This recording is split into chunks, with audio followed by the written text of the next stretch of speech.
여러분들은 생애 마지막에 어떤 말을 마지막으로 남기고 싶으십니까? 저는 예전에 교회에서 사역할 때 어떤 여성도님이 남긴 유언장을 보게 된 일이 있습니다. 저에게 보여주셔가지고 보게 됐는데 일생을 정리하면서 쓰신 유언장이었습니다. 그 내용 하나하나가 아주 마음에 와닿았습니다. 그리고 또 그 마지막 부분에는 본인이 가지고 있던 재산들을 가난한 사람들에게 나눠 줬으면 좋겠다. 또 내가 가지고 있던 옷들도 그렇게 가난한 자들에게 나눠 줬으면 좋겠다. 이렇게 말씀하시고 또 평소 자신이 읽으셨던 그 사랑하는 성경책은 꼭 유품으로 누군가가 보존해 줬으면 좋겠다. 이런 내용들을 남기셨는데 그게 참 마음에 와닿았습니다. 저는 여러 해 전에 장인어르신의 임종을 곁에서 지켜드린 적이 있습니다. 정말 이 암으로 세상을 떠나시게 되는데 마지막에 아주 고통스럽게 그렇게 세상을 떠나시는데 제가 그 옆에 있으면서 참 마음이 아팠습니다. 그리고 그 며칠 동안 지내면서 장인어르신이 남긴 그 말을 한마디 한마디 수첩에 받아 적었습니다. 한 사람이 생을 마지막으로 떠날 때 그 남긴 그 한마디 한마디 말이 너무나 소중하게 여겨졌기 때문에 그렇습니다. 여러분들은 이 생을 떠날 때 어떤 말을 마음속으로 품고 계시고 또 어떤 말을 마지막으로 남기고 싶으십니까? 오늘 이 본문은 우리 주님께서 십자가에 달려 돌아가시면서 드린 기도입니다. 여러분 한번 상상해 보십시오. 예수님은 지금 십자가에 매달려 있습니다. 주님은 그 전날 잡히신 그 시각부터 이리저리 끌려다니시면서 신문 받으시고 채찍질과 온갖 수모를 다 겪으셨습니다. 그리고 마침내 십자가에 달리게 되신 것이죠. 이 십자가 처형은 당시에 제일 무서운 처형이었습니다. 그래서 요즘은 우리가 이 십자가 목걸이 이런 것들을 이제 하고 다니는 분들도 있고 또 교회당 예배당에 이제 십자가를 매달곤 하지만 오랫동안 십자가 이 처형이 없어진 이후에도 오랫동안 사람들은 십자가를 장식으로 쓰거나 또는 건물을 이제 이렇게 꾸미는 그런 데 쓸 생각은 전혀 하지 못했습니다. 왜냐하면 이 십자가 처형이 너무나 잔인하고 포악했기 때문에 그런 것이죠. 지금 이 갈보리산 위에 있는 모든 사람들은 공포와 두려움으로 사로잡혀 있습니다. 예수님께서는 생전에 주님의 그 고난을 세례라고 표현하신 적이 있습니다. 내가 받는 세례를 너희들이 받을 수 있겠느냐. 여러분 이 세례라는 것은 그 당시에 이제 물에 잠기면서 받는 침례였지 않습니까? 주님은 지금 고난의 강물에 자신을 온전히 담그고 계십니다.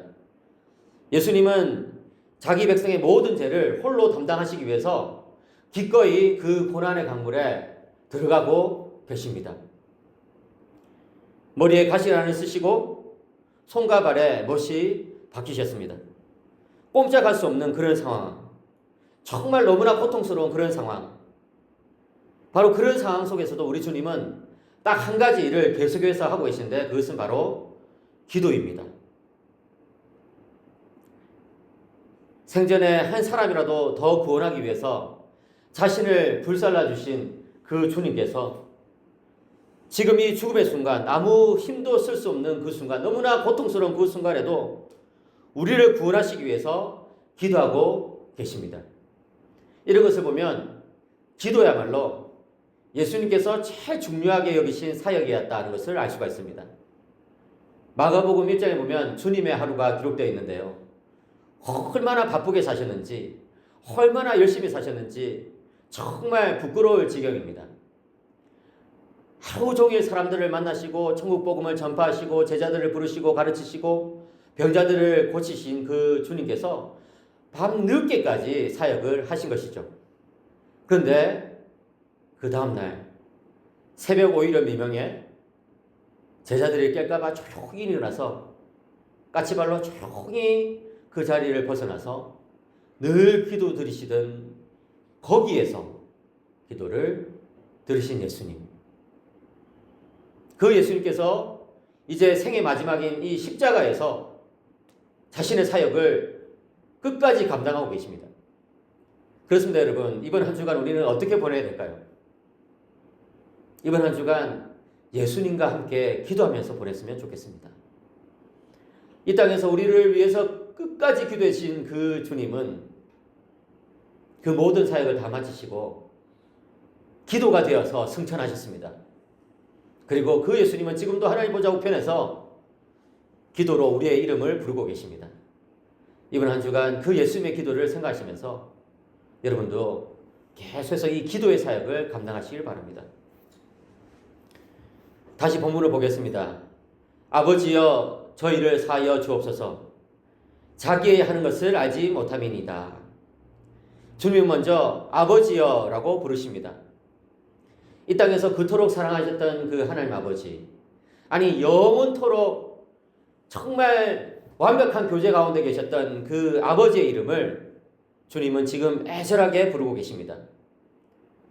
예수님은 십자가에서 3번 하나님을 부르셨습니다. 지금 이 본문 아버지여 저희를 사하여 주옵소서라고 기도하실 때에, 그리고 나의 하나님 어찌하여 나를 버리셨나이까 라고 부르짖으실 때에, 그리고 마지막으로 아버지여 내 영혼을 아버지 손에 부탁하나이다 라고 말씀하실 때에 하나님을 부르셨습니다. 십자가 고통이 시작될 때에, 그리고 십자가 고통이 그 절정에 달했을 때에, 그리고 그 고통에서 이제 막 벗어나려고 하는 그 순간 예수님은 하나님을 아버지여 아버지여 아버지여 라고 부르셨습니다. 그렇습니다, 여러분. 우리는 때로 우리 삶이 너무 견디기 힘들다라고 생각될 때가 있습니다. 너무 힘들어서 기도조차 나오지 않을 때도 있죠. 그러나 여러분, 그럴 때마다 하나님의 아들 예수 그리스도를 한번 생각해 보시기 바랍니다. 그분은 십자가에 달리는 그 극심한 고통의 순간에도 하나님의 이름을 부르기를 멈추지 않았습니다. 그 마지막 순간까지도 아버지와의 그 교제의 끈을 놓지 않으셨습니다. 왜냐하면 그것만이 고통을 이길 수 있는 유일한 방법이 되기 때문에 그렇습니다. 고통은 견디기 어렵습니다. 정말 인생의 여러 가지 그 힘든 순간들이 우리를 찾아오지 않습니까? 그러나 여러분, 우리가 기억해야 할 것은 우리가 당하는 고통이 어떤 것이든지 간에 그 순간 아버지여라고 부를 수 있다면 우리는 그 고통을 이길 수 있는 힘을 얻게 된다는 사실입니다. 우리가 당하는 그 어떤 고통이든지 간에 하나님과 단절되는 고통만큼 심각한 고통은 없기 때문입니다. 우리가 이 세상에 살아가면서 여러 가지 고통을 겪는다 하더라도 지옥의 고통을 맛보지는 않을 것입니다. 왜냐하면 예수님께서 우리 대신 그 고통을 맛보셨기 때문에 그런 것이죠. 반대로 우리가 어떤 고통을 당하지든지 간에 하나님과의 그 교제의 끈이 연결되어 있다면, 여전히 하나님의 이름을 부를 수만 있다면 그 고통을 이겨낼 수 있습니다. 그 어떤 것도 하나님과 우리 사이의 만남을 중단시킬 수 없다는 것을 알려주시기 위해서 예수님은 이 십자가 극형 가운데 아버지여라고 부르고 계신 것이죠. 하나님을 그렇게 애절하게 부르신 주님은 이어서 저들을 사하여 주옵소서라고 기도하고 계십니다. 사실 주님은 이 기도를 단 한 번만 드리신 것이 아니라 지속적으로 드리신 것을 우리는 알 수가 있습니다. 예루살렘에 모인 무리들이 저 예수를 십자가에 못 박으라, 저 예수를 십자가에 못 박으라 라고 외칠 때도 주님은 마음속으로 아버지여 저들의 죄를 용서하여 주시옵소서. 로마 군병들이 주님을 쓰러뜨리고 십자가 위에 눕혔을 때도 아버지여 이들의 죄를 용서하여 주시옵소서.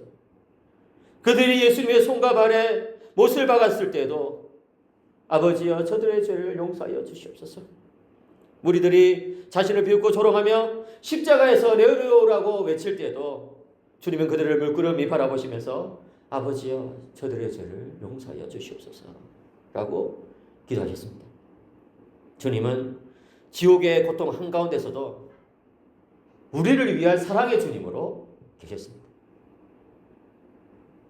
우리는 그를 십자가에 못 박았지만 그는 우리를 한 번도 버리지 않으시고 그 큰 고통 가운데서도 자신을 고통스럽게 한 그들을 용서하고 계셨던 것이죠. 주님께서는 산상수훈에서 악한 자를 대들지 말라. 누구든지 내 오른뺨을 치거든 왼편도 돌려대라 라고 말씀하셨습니다. 그리고 너희 원수를 사랑하며 너희를 박해하는 자를 위하여 기도하라 라고도 말씀해 주셨습니다. 이 예수님의 말씀이 우리들의 마음에 와닿는 이유가 무엇일까요? 이 예수님의 이 짧은 말씀이 그렇게 강력한 힘을 발휘하는 이유가 무엇일까요? 그것은 주님께서 이 말씀을 살아내셨기 때문입니다. 선지자이신 주님은 말씀을 증거하신 분이 되실 뿐만 아니라 말씀을 보여주시고 실천하신 분이 되셨기 때문에 그의 메시지가 2000년이 지난 지금도 우리의 마음속에 와닿게 되는 것이죠. 한 번은 제자 베드로가 이렇게 물었습니다. 주여, 형제가 내게 죄를 범하면 몇 번이나 용서를 해야 합니까? 일곱 번까지 해야 합니까? 그때 주님은 7번뿐 아니라 70번씩 7번이라도 해야 한다라고 말씀해 주셨습니다. 70번씩 7번이란 것은 490번이 아니라 산술적으로 490번이 아니라 끝까지 용서하라는 뜻입니다. 온전하게 용서하라는 뜻입니다. 계속해서 용서하라는 뜻입니다. 그것이 무엇인지를 예수님은 이 순환의 시간에 이 십자가 위에서 보여주신 거예요. 70번씩 7번 용서한다는 것이 과연 무엇인지를 주님께서 친히 보여주신 거예요. 사랑하는 여러분, 이 십자가의 기도를 들을 때에 우리가 깨닫게 되는 것은 무엇입니까? 주님은 우리를 너무나 사랑하신다는 거예요. 우리는 주님을 십자가에 못 박았지만 주님은 단 한 번도 우리를 내팽개치거나 멸시하거나 버리시거나 저주하지 않으시고 끝까지 우리를 안아주시고 끝까지 우리를 품어주신다는 거예요. 우리가 주님께 지은 죄의 무게를 따지자면 우리는 정말 영원한 형벌을 받기에 합당한 자들이지만 주님은 정말 벌레 같은 우리를 불러주시고 구원해 주시고 주님의 자녀로 살게 해주셨습니다. 이 모든 것이 우리를 향한 주님의 기도 덕분입니다. 우리가 이 용서의 주님을 믿는 사람이라면 이번 한 주간 우리도 용서의 삶을 살아야 합니다. 이번 한 주간 우리도 다른 사람들을 품어내는 그런 삶을 살아야 합니다. 여러분은 인생을 살면서 여러분들을 괴롭힌 사람들을 위해서 기도하신 적이 있습니까? 여러분들 인생을 살면서 정말 여러분들에게 해를 가한 사람들을 위해서 정말 기도해 보신 적이 있습니까? 힘들죠. 정말 이 용서라는 것, 나를 괴롭힌 사람을 정말 품어낸다는 것 너무 힘들죠. 그렇지만 우리가 예수님의 이 기도를 생각할 때에 우리 역시 그 길을 가야 합니다. 힘들지만 우리가 다 함께 갈보리산에 올라가서 십자가에 못 박히셨으면서도 원수들을 향해 용서의 기도를 베풀었던 그 주님을 바라본다면 그 주님의 얼굴을 보고 그 마음을 읽고 그 주님께 붙들린다면 우리도 나에게 해를 가했던, 나에게 악담을 퍼부었던, 나를 공연히 그렇게 정말 무시하면서 나에게 상처를 주었던 그런 사람들을 위해서 기도할 수가 있습니다. 우리 마음이 예수의 마음으로 채워질 때, 우리의 마음이 정말 성령님의 마음으로 채워질 때 우리는 용서를 할 수가 있게 되는 것이죠. 그 용서를 위해서 주님은 한 가지를 우리에게 또 알려주십니다. 예수님은 자신을 십자가에 못 박은 사람들이 자기가 하는 것을 알지 못한다라고 말씀해 주십니다. 우리가 왜 죄를 범합니까? 몰라서 그런 거예요. 우리의 그 입으로 지은 죄가 예수님께 침을 뱉는 것과 마찬가지라는 것을 모르기 때문에 죄를 짓는 거예요. 우리가 손과 발로 죄를 짓는 것이 예수님의 손과 발에 못을 박는 것과 똑같은 것이라는 것을 모르기 때문에 죄를 짓는 거예요. 우리가 머리로 생각하는 것이 예수님의 머리에 가시관을 끼우는 것과 마찬가지라는 것을, 우리가 마음으로 죄를 짓는 것이 예수님의 그 심장에 십자가에 창을 꽂는 것과 마찬가지라는 것을 모르기 때문에 우리는 죄를 짓는 거예요. 그 순간은 마귀에 현혹되든지 우리의 욕심에 현혹되든지 어쨌든 몰라서 죄를 짓는 거예요. 정신을 차리고 보면 너무나 부끄럽잖아요. 근데 여러분, 그 똑같은 원리를 여러분들을 힘들게 했던 그 사람에게도 적용해 보세요. 왜 그 사람이 나를 그렇게 힘들게 했을까? 왜 그 사람이 나에게 그렇게 못된 짓을 했을까? 왜 그 사람이 나한테 그렇게 정말 악담을 퍼부었을까? 욕을 했을까? 고함을 질렀을까? 왜 그랬을까요? 몰라서 그런 거예요. 몰라서. 아직까지 하나님의 사랑을 몰라서 그런 거예요. 예수님이 우리를 위해서 행하신 일이 무엇인지 몰라서 그런 거예요. 그 죄 때문에 예수님이 십자가에 못 박혀 죽어야 했다는 그 사실을 몰라서 그런 거예요.